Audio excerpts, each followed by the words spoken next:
کو سیکولر نظر آتا تھا دیکھنے والوں کو، دیکھنے میں وہ انگریز سے نظر آتے تھے، لیکن اصل میں وہ اسلام کی تلوار تھے۔ اور یہ راز شبیر احمد عثمانی رحمۃ اللہ علیہ کے اس خواب سے بھی جو انہوں نے حضور صلی اللہ علیہ وسلم کی زیارت جس میں کی، اور حضور قائد اعظم کو فرماتے ہیں میرا سپاہی ہے، اس میں کوئی شبہ نہیں کہ قائد اعظم حضور کے ایک سپاہی ہے۔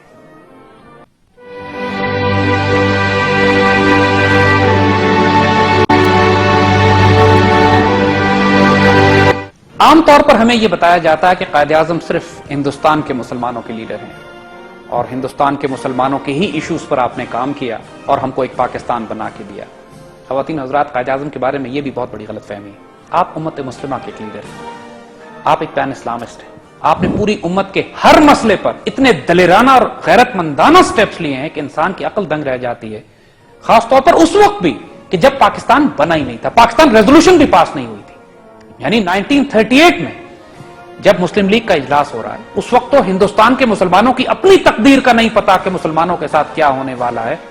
اس وقت فلسطین کا مسئلہ بھی کھڑا ہوا تھا اور نظر آ رہا تھا مسلمانوں کو کہ بیلفور ڈکلیریشن کے بعد انگریز یہودیوں کے ساتھ سازش کر کے ایک مسلمانوں کے قلب میں ایک اسرائیل کی ناجائز ریاست قائم کرنا چاہتا ہے۔ اور انگریزوں کو اس وقت جب انگریز سامراج قائم ہے، دنیا یہ کہہ رہی ہے کہ انگریز کے ساتھ محتاط رویہ اختیار کرو، کمپرومائز کر لو، اس موقع پر قائد اعظم کے ذرا الفاظ ملاحظہ کیجئے۔ 1938 کے ایک اجلاس میں مسلم لیگ کے فرماتے ہیں amongst the immediate issues we have to grapple with which may come up before the subject committee is the question of Palestine۔ جو ہمیں immediate مسائل جن کا ہم نے حل کرنا ہے مسئلہ، اس پہ ایک بہت بڑا مسئلہ کشمیر کا بھی، فلسطین کا بھی ہے۔ I know how deeply Muslims feelings have been stirred over the issue of Palestine۔ مجھے معلوم ہے کہ مسلمانوں کے جذبات کس طرح بھڑک اٹھے ہیں فلسطین کے مسئلے پہ۔ I know Muslims will not shirk from any sacrifice if required to help the Arabs who are engaged in the fight for their national freedom۔ ہمیں یہ بات اچھی طرح معلوم ہے کہ مسلمان کسی قسم کی قربانی سے دریغ نہیں کریں گے کہ اگر ان کو عرب مسلمانوں کے لیے مدد کرنی پڑے، جس کو اپنے عرب مسلمان اپنی آزادی کے لیے جدوجہد کر رہے ہیں۔ You know that Arabs have been treated shamelessly۔ آپ کو یہ معلوم ہے کہ عربوں کے ساتھ انتہائی بے حیائی اور بے شرمی کے ساتھ انگریزوں نے معاملات سودا کر دیا۔ یعنی یہ بات سوچئے کہ 1938 کے اجلاس میں جب پاکستان ریزولوشن بھی پاس نہیں ہوئی ہے، پوری مسلمانوں کو یکجا کر کے فلسطین کے مسئلے پہ قائد اعظم بات کر رہے ہیں اور مسلمانوں کو متحد کیا جا رہا ہے۔ اور صرف یہ نہیں کہ مسلمانوں سے بات کر رہے ہیں، آئندہ ہم آپ کو بتاتے ہیں کہ انہوں نے انگریزوں اور امریکن سے کس طرح بات کی اس موضوع پہ، اس وقت جب پاکستان بنا ہی نہیں ہے، اور مسلم ایشوز کو کس طرح آپ ہینڈل کر رہے ہیں۔ اسی طرح 1940 کے اجلاس میں جس میں پاکستان کی ڈیمانڈ دی جا رہی ہے، جس میں یہ کہا جا رہا ہے کہ ہم نے پاکستان بنانا ہے، جس کو ہم قرارداد پاکستان کہہ رہے ہیں، اسی اجلاس میں انگریزوں کو دھمکی بھی دی جا رہی ہے قائد اعظم کی طرف سے۔ انگریزوں کے لیے سخت لہجہ اختیار کیا گیا ہے فلسطین کے معاملے میں۔ قائد اعظم فرماتے ہیں In the course of his presidential address at the historic Lahore session of the League in March 1940, Qaid Azam said that the Muslims wanted that the British government should in fact and actually meet the demands of the Arabs in Palestine۔ مسلمان دنیا یہ چاہتی ہے کہ انگریز حکومت مسلمانوں میں، فلسطین میں جو مسلمانوں کی ڈیمانڈز ہیں ان کو پورا کرے۔ انہوں نے اور بھی سخت الفاظ میں انگریز حکومت سے اس حوالے سے بات کی۔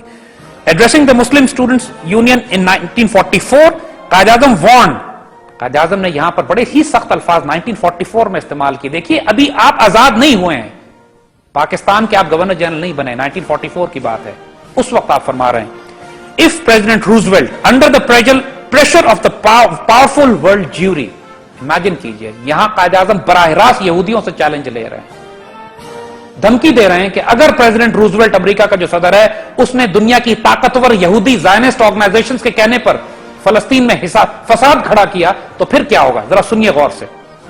If President Roosevelt under the pressure of the powerful world jury commits the blunder of forcing the British government to do injustice to the Arabs in Palestine, this would set the whole Muslim world ablaze from one end to another۔ He hoped that US will revise its attitude towards Palestine۔ انہوں نے کہا اگر یہ حماقت کر بیٹھا Roosevelt انگریزوں کے کہنے پر اور پاورفل یہودی آرگنائزیشن سے کہنے پر تو پوری مسلمان دنیا میں آگ لگ جائے گی، ایک کونے سے دوسرے کونے تک ہم اٹھ کھڑے ہوں گے، اور ہمیں امید ہے کہ امریکن ذرا ہوش سے کام لیں گے اور فلسطین کے مسئلے پہ وہ حماقت نہیں کریں گے۔ امیجن کیجئے یہ قائد اعظم فرما رہے ہیں فلسطین کے مسئلے پر۔ آج تک ہماری تاریخ میں نہیں بتایا گیا کہ فلسطین اس وقت پوری دنیا میں مسلمانوں کی آواز صرف قائد اعظم تھے۔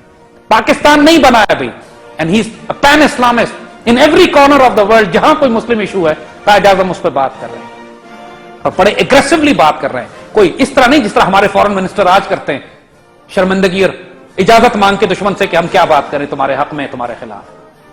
قائد اعظم اس وقت جب کچھ نہیں ہے مسلمانوں کے ہاتھ میں, he has emerged as one of the greatest leaders of the 20th century. ماشاءاللہ وہی بات, ٹیپو سلطان کے بعد مسلمانوں نے اتنا عظیم لیڈر نہیں دیکھا. آئیں آگے دکھاتے ہیں قائد اعظم نے کس کس موقع پہ کہاں کہاں امت مسلمہ کے لیے سٹینڈ لیا. اسی طرح 1945 میں برٹش پرائم منسٹر ایٹلی کو ایک خط لکھا آپ نے, قائد اعظم نے, اور اس میں لکھتے ہیں President Truman's reported Palestine immigration proposal is unwarranted, encroaching upon another country, monstrous and highly unjust. دیکھیے الفاظ دیکھیے, قائد اعظم اتنے شدید الفاظ استعمال کر رہے ہیں کہ جو امریکیوں نے فیصلہ کیا ہے کہ مسلمان ملکوں میں یہودیوں کو آباد کیا جائے فلسطین میں لے جا کے, یہ مانسٹرس, ایک خوفناک انتہائی ظالمانہ قسم کا ایک قدم ہے. Any departure from the white paper and Britain's pledge will not only be a sacrilege and a breach of faith with Muslims, India, but an acid test for the British honor. It is my duty to inform you that any surrender to appease jury at the sacrilege of the Arabs would be deeply resented and vehemently resisted by the Muslim world and Muslim India, and its consequences will be most disastrous. یعنی اگر یہودیوں کو خوش کرنے کے لیے تم نے کوئی کام کیا تو دھمکی قائد اعظم انگریزوں کو اس وقت یہ دے رہے ہیں کہ پورے مسلم انڈیا میں جو ریزلٹس ہوں گے they'll be most disastrous. تم رو گے ان ریزلٹس کو جو مسلمان انڈیا اٹھ کھڑے ہوں گے, ہندوستان کے مسلمان فلسطین کی حمایت میں اور یہودیوں کے خلاف. دیکھیے Quaid Azam was taking a head-on collision with the Jews even at that time. یہودیوں کے خلاف اتنا سخت سٹینڈ آج بھی امت مسلمہ کے سربراہ نہیں لے پاتے جتنا 1945 میں قائد اعظم نے لیا ہوا تھا. یہ کوئی سیکولر آدمی کرے گا یہ, یا ایک پین اسلامک ریولوشنری لیڈر یہ بات کرے گا؟ آئیے اور سناتے ہیں آپ کو.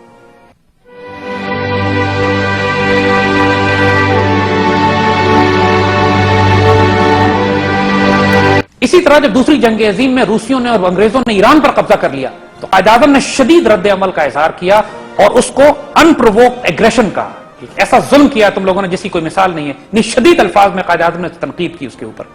اگین یاد رکھیے گا یہ دوسری جنگ عظیم کا وقت 1945, پاکستان بنا بھی نہیں ہے, مسلمان کمزور ترین ہے انڈیا میں, اس کے باوجود کانفیڈنس دیکھیے اس شیر اور دلیر کا, اس غیرت مند مجاہد کا کہ اس وقت پوری دنیا میں جو ایشو ہے چاہے فلسطین کا ہو چاہے ایران پہ قبضہ کیا جائے, اور دیکھیں اس کے بعد آپ کو بتاتے ہیں پاکستان بننے کے بعد قائد اعظم نے کتنے دلیرانہ سٹیپس لیے. فلسطین کے حوالے سے تو خاص طور پہ ہمیں محسوس ہوتا ہے کہ وہ قائد اعظم کے دل کے بہت قریب تھا کیونکہ مسلسل he was speaking against the Jews, یہودیوں اور زائنسٹ کے خلاف تو وہ شدید بات کر رہے تھے. باقاعدہ انہوں نے اسرائیل کی ریاست کو کہا کہ digger in the heart of the Muslims, یعنی مسلمانوں کے دل میں خنجر ہے. ایک جگہ پہ فرماتے ہیں I still hope that the partition plan will be rejected, otherwise there is bound to be the gravest disaster and unprecedented conflict. The entire Muslim world will revolt against such a decision. Pakistan will have no other course left but to give its fullest support to the Arabs and will do whatever lies in its power to prevent what in my opinion is an outrage.